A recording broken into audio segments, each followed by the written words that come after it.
Hi. So, ఈరోజు నేను dosa batter నేనెలా ప్రిపేర్ చేస్తానో చూపిస్తాను. సో, ఈ దోస బ్యాటర్‌లో మెయిన్‌గా నేను రైస్ తక్కువ అండ్ మిల్లెట్స్ అండ్ పల్సెస్ ఎక్కువ యాడ్ చేస్తాను.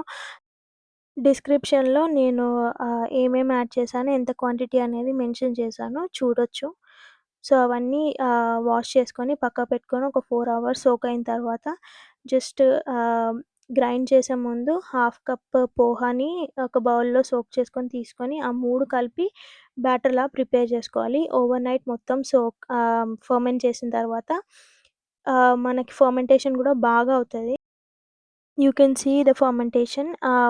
వింటర్‌లో ఫర్మెంటేషన్ అవ్వడం చాలా కష్టం కదా! బట్ ఈ బ్యాటర్‌లో అలా ప్రాబ్లమ్ ఏముండదు. సో, మంచిగా ఫర్మెంట్ అవుతది.